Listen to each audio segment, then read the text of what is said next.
Hello and welcome to Social Media for Humans, the podcast that empowers you to do social differently.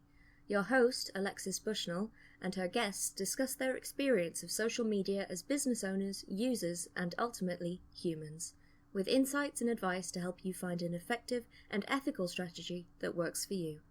Grab yourself a drink and join the conversation. Hello, I'm here with the lovely Dora. Do you want to introduce yourself? Tell us a bit about who you are and what you do. Sure. My name is Dora Herrera. I'm in Los Angeles. We run a small quick service family restaurant, and this April 1st, we're going to be 45 years in the business. Wow. That's a long time. It is. And we've accumulated lovely accolades over the years, so it's a good passion project. Yeah, good. So you've had to get into social media then, as social media has become more of a thing. Right. You've had Yes. to sort of shift your marketing to embrace that, I suppose. Yeah, we adopted it early because I'm a very social person, and I thought, ooh, a chance to talk to hundreds and if not thousands of people. How cool is that? And it's gotten harder over the years, and that's kind of my question today is, how do we run a business and stay on top of all the changing algorithms so that we can continue having the conversation? Yeah. I have to say, there have been like a lot of shifts recently, especially.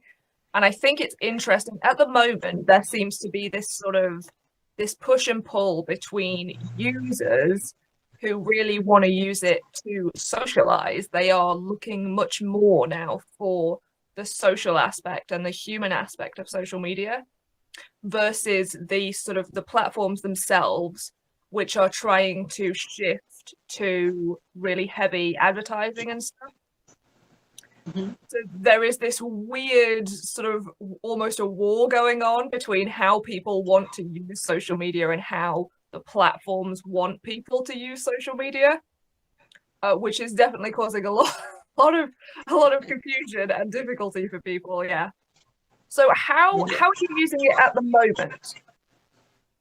Well, we've got Instagram and Facebook profiles that I actually hired someone finally to manage for me.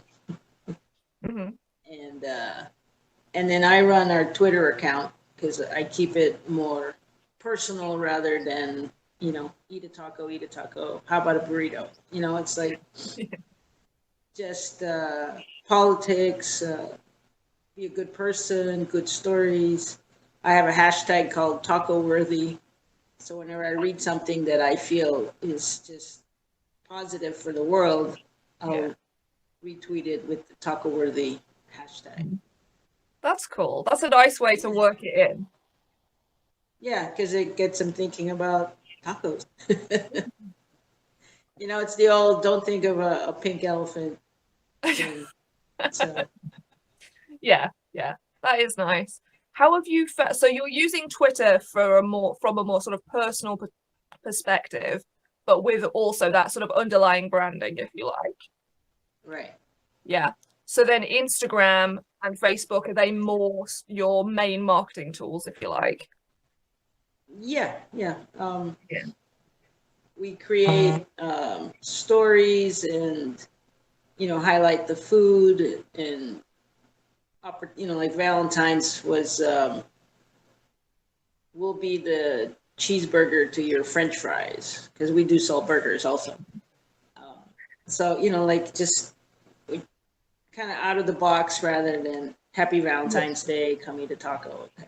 Yeah. Yeah, which is the best way to do it. It's difficult to be original now, though, isn't it? It's difficult to everybody's trying to be outside of the box. So yeah, it is difficult. Yeah, and I hear from professionals in the social media management field that the people I hired are killing it, and yet I don't see the return. Like how do I know when people are actually listening, or That other is than one of the followers going up, is it really having an effect? Yeah, that's one of the difficult things to measure, really, is essentially return on investment with social media, because it tends to be, it's more of a brand building place. And depending on how you work it, I mean, are you allowing orders like through a website? Or is it, we do have one. Yeah.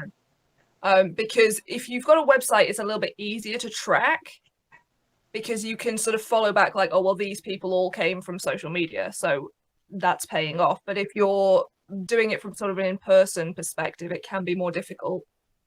But it's also considering, because as your followers grow, you are then theoretically then also reaching more people, because hopefully what's happening is your followers grow, so your engagement on each post also grows.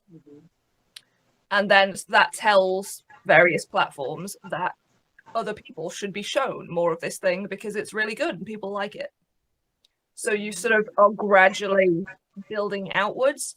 But social media, certainly in my experience, tends to be a slow burn. It's very rare that you get something go viral and suddenly, like, boom, you are social media famous, and you haven't got enough staff to fulfill orders and stuff.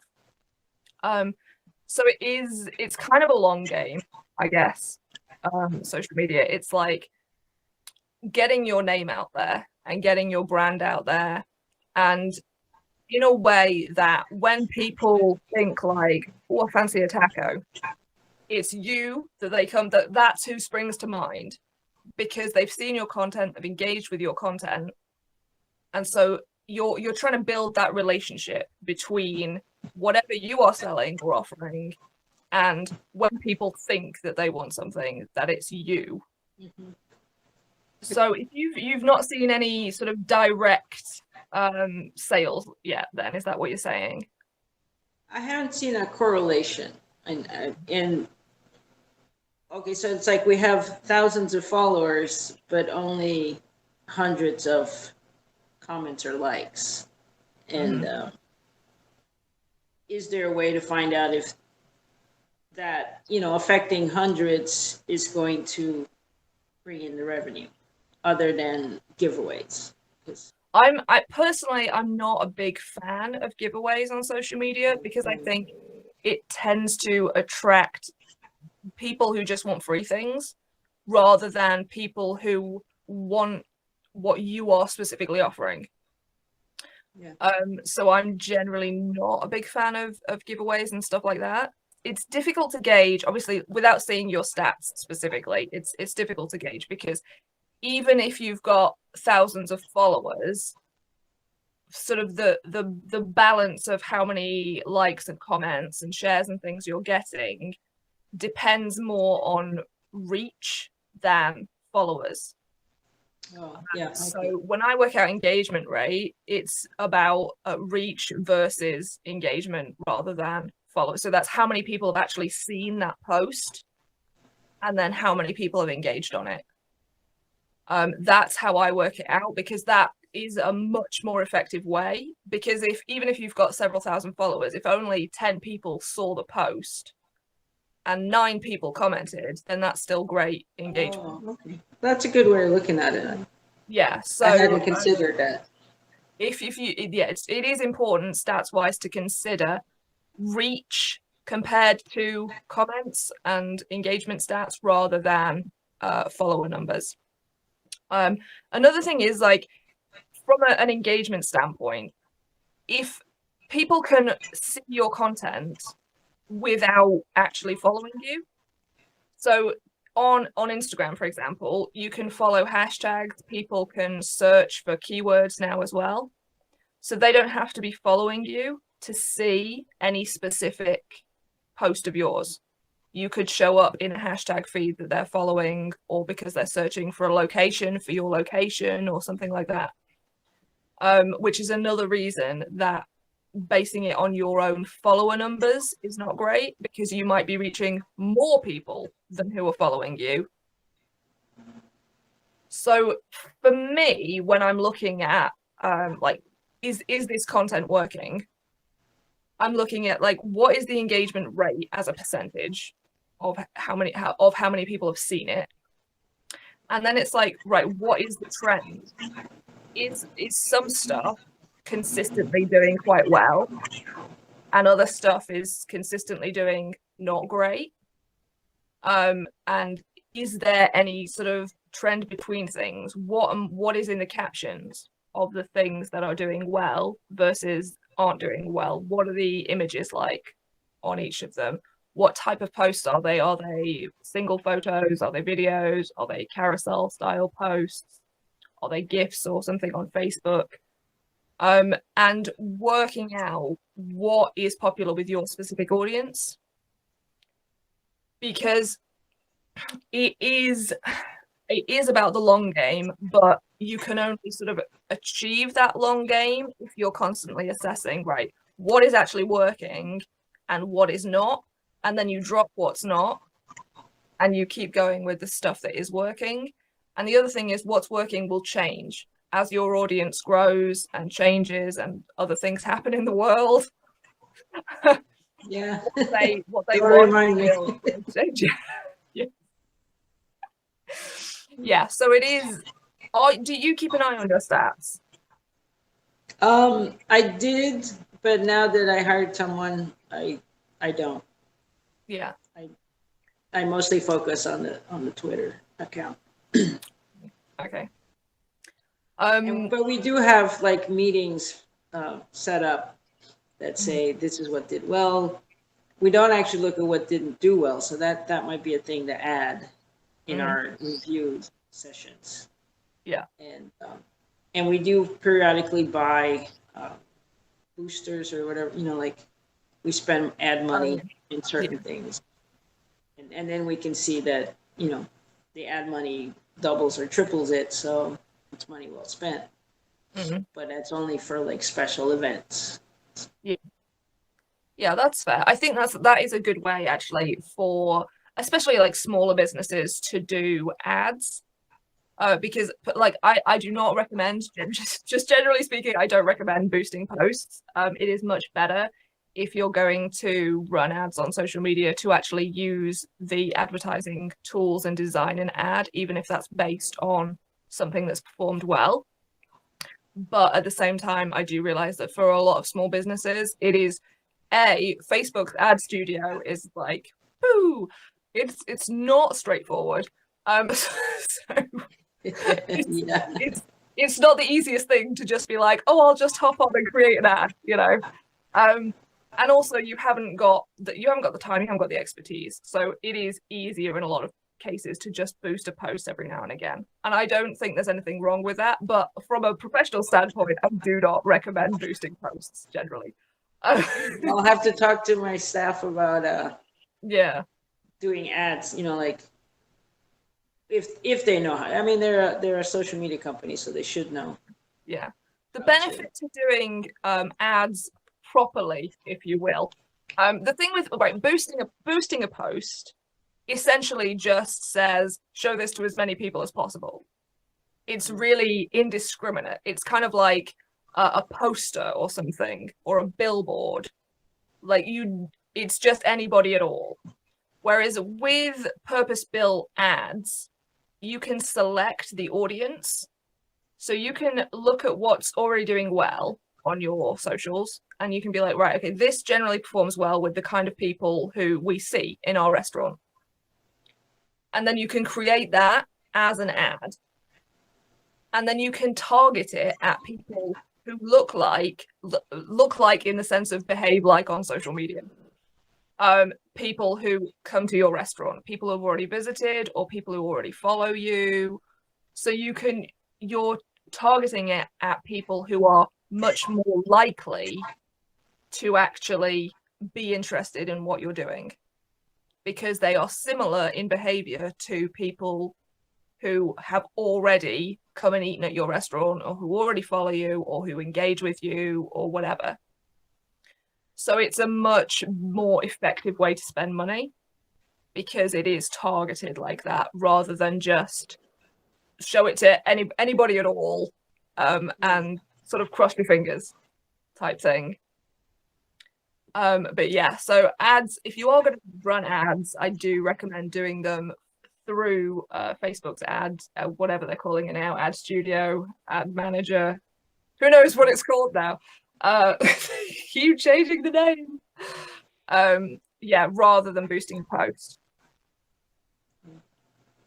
Okay. So it's interesting too, because there's a lot of backlash about Facebook. Say, like now we're talking about Facebook. So it's like, well, do I want to advertise on Facebook if everyone's leaving? Or not everyone, but a lot of people I'm closing my account, whether they do or not. I think with Facebook, I still 100% think it is worth being on Facebook as a business. Okay. I am not a fan of Facebook. And if I didn't have to use it for work, then I probably wouldn't be on Facebook.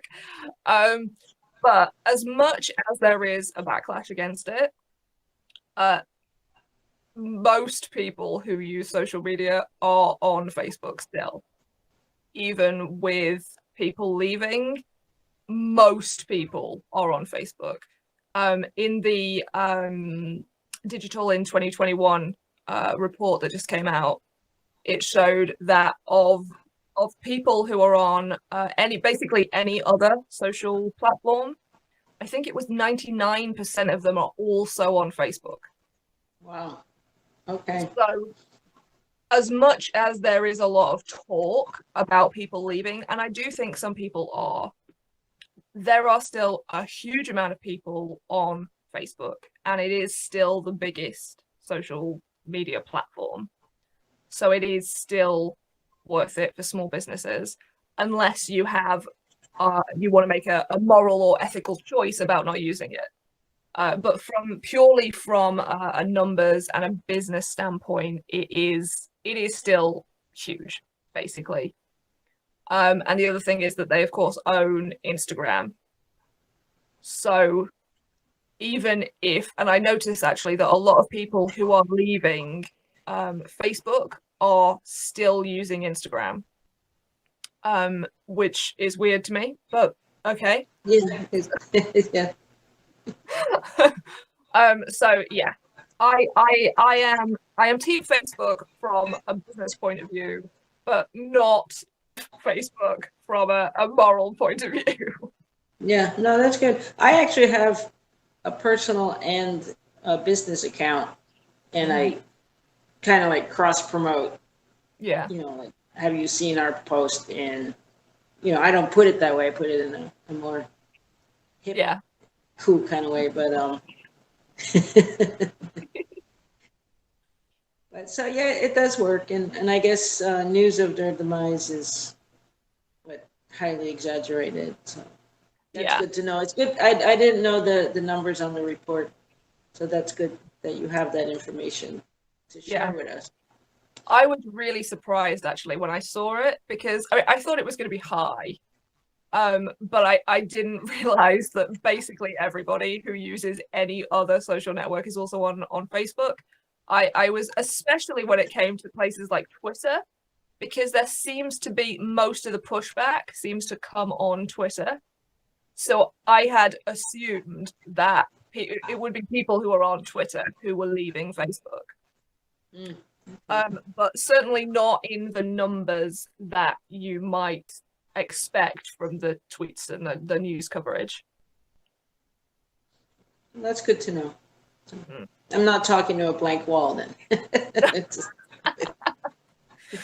No, definitely not. But I mean, that said, Facebook pages at the moment are a really tough sell. That it is hard for small businesses to get traction on Facebook pages at the minute without ads, basically.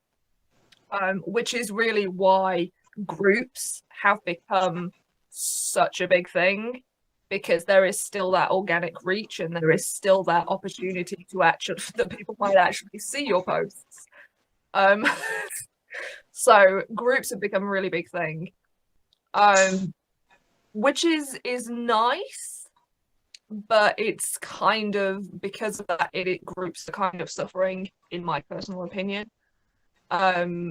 Yeah, because people are trying to use them as a page now. And a lot of groups are purely self-promotional, just in an effort to avoid the issues with Facebook pages, which is a shame.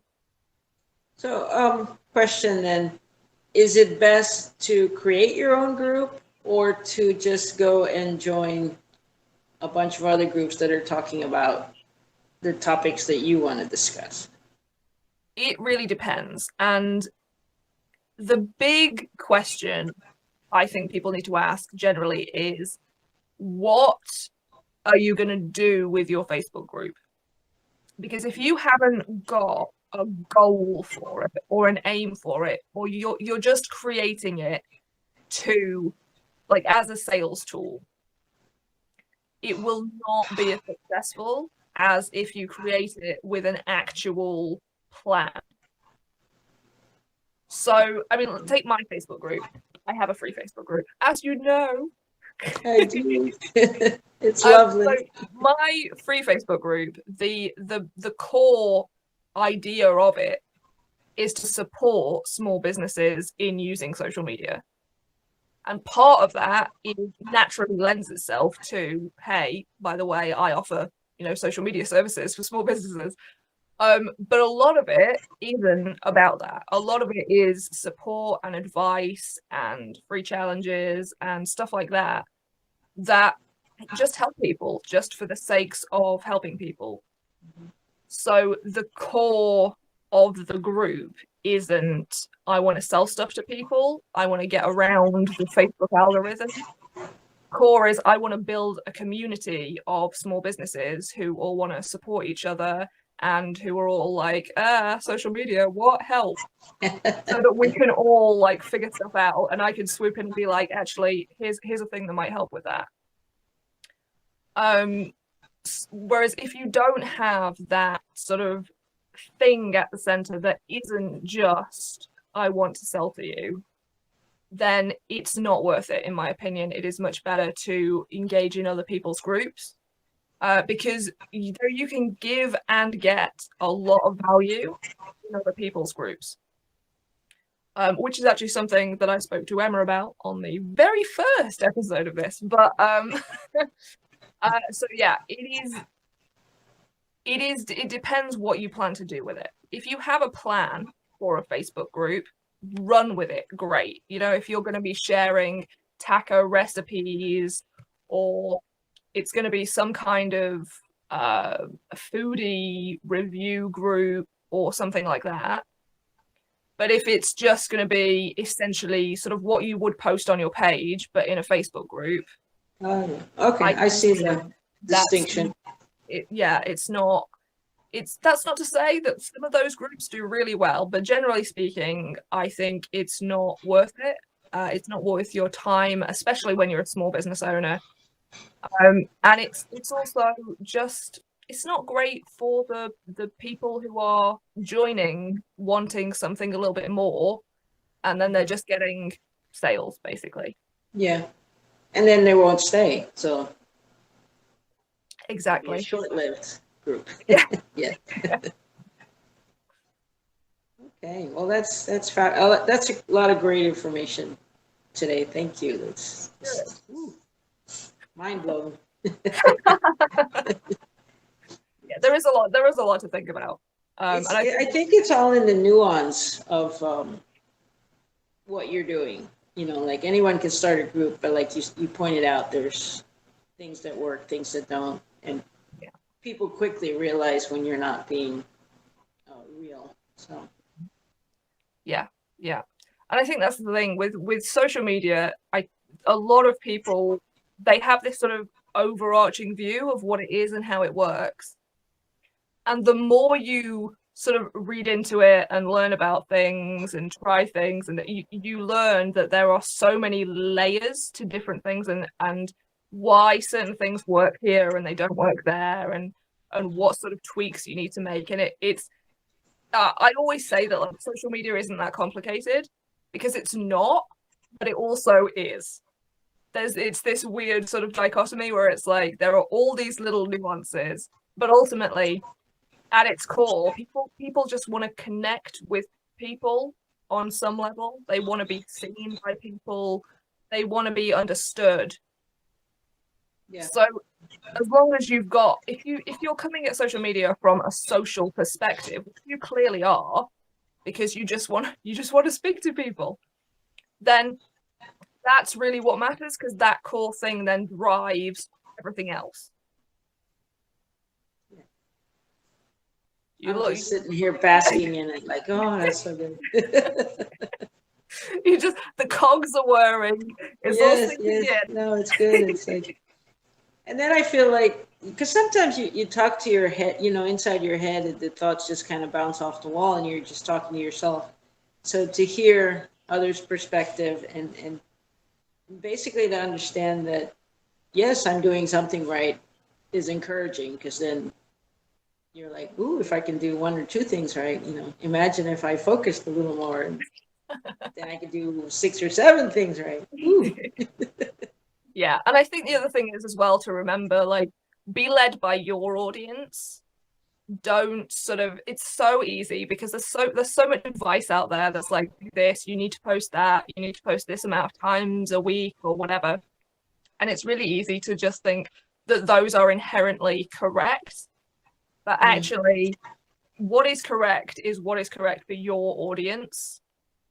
So it is a case of testing things and seeing basically what they say to you by whether they're liking things, whether they're commenting, whether they're seeing stuff, whether they're following you or unfollowing you. And also, if you can build a relationship with your audience so that you can ask questions like, are you enjoying this kind of content? And you can maybe slide into their DMs and say, hey, you engage on a lot of our content and we really appreciate that. What do you think of our new posts? Do you like this style of post? That then gives you even more feedback. Yeah, it's easier now because they have that, what they call the top fan or something. Fans, yeah. So I hadn't even considered talking to my top fans and saying, what do you like? What do you want to see more of?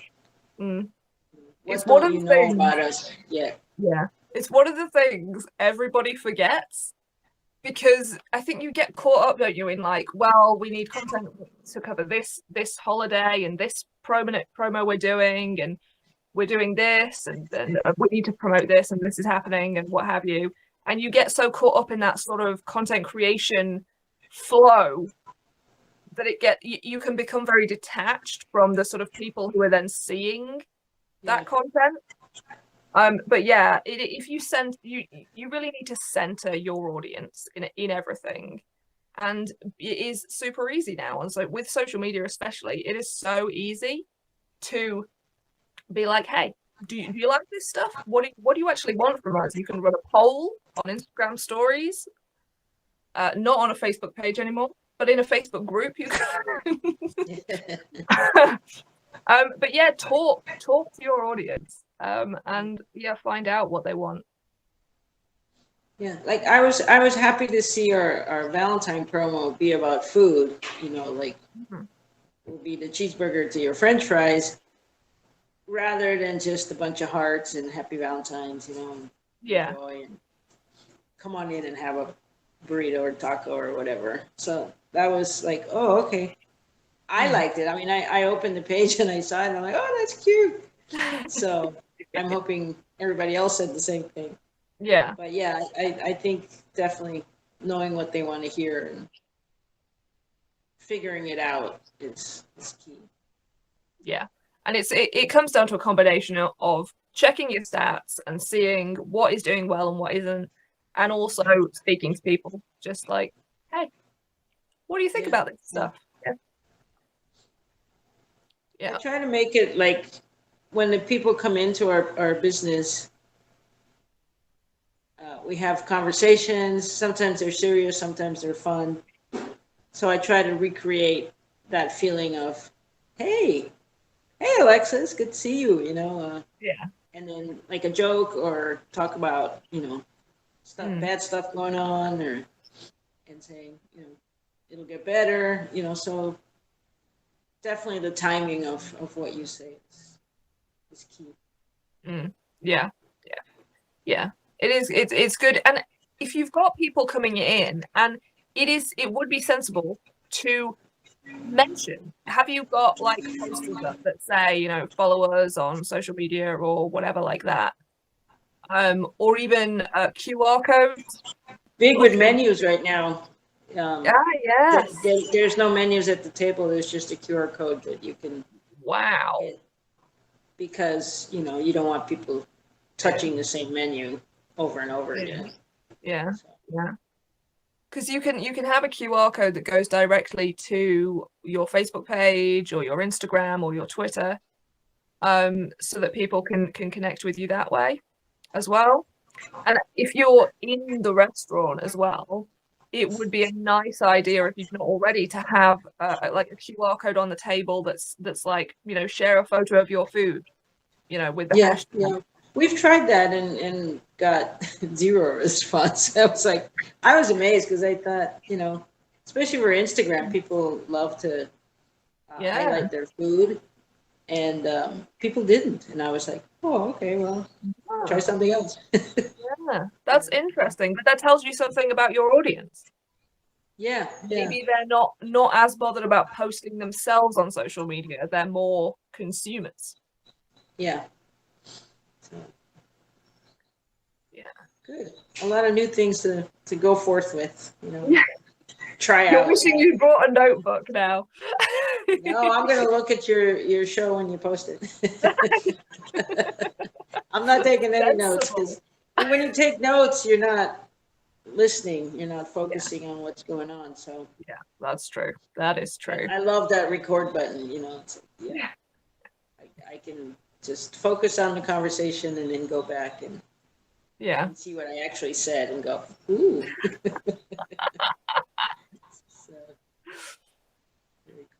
That's really good.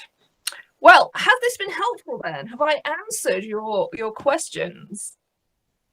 Yes and yes. You answered the question definitely, and helpful in the sense that there's extra to what I know now. Mm-hmm. And also you gave me information on reports that you've read, so that I know that I'm not thinking something because I want to, but it's like knowledge is bold. Yeah. Like knowing 99% of Facebook is still there. It's like, oh, okay, well then I better not believe the loud Twitterers that are saying everybody's getting off and you should too. Yeah. Yeah, I will drop a link to that report in the description of this as well. Okay, very cool. So you can have a look at all 299 pages of it. Oh, goodness. Oh, good thing I love to read. It's all stats. It's like, I love it. I really love it. I'm such a nerd. Yeah, sometimes I think, I could do social media as a second job, but I hold myself back because who wants to hold two jobs? There's life out there. Yeah. Well, do you want to tell us where can people find you on social media? Oh, sure. We are at Instagram and Twitter as YUCA'S L.A, which is YUCA'S L.A. Mm-hmm. And on Facebook, we're YUCA'S Restaurants. And we do have a Pinterest page, but I need to get some more fresh photos out there. So maybe that'll be my impetus to work on that one. Oh, that's a good idea. But mostly the Instagram and Facebook are our go-to for the business, because the photos and all that. Yeah. So that's great. And of course, YUCA'sLA.com is our website. With WW's in front. So. Very good, very good. I will drop all of these links, obviously. Yeah. And the best thing, of course, is to fly in from France and come have a taco. You want to know how good we are? Oh, go We on. are the first taco stand to receive a James Beard Award in the United States. Wow. And that is the highest culinary honor you can get in the United States. And, I will put it on my US road trip list. all right. We're a bucket list person. Yeah, my post-COVID bucket list, yeah. Oh, there you go. Oh, wonderful. Well, it's been lovely to chat to you. Likewise. And have a lovely rest of your day over there. Yeah, just starting out, about to go get my first cup of coffee. But okay, lovely. Thank you. Yes, take care. Thank you, Alexis group people. Love you all. If you want more regular reminders to find your own way to use social media, follow Alexis on your social platform of choice. All the links will be in the show notes. Until next time, be a human.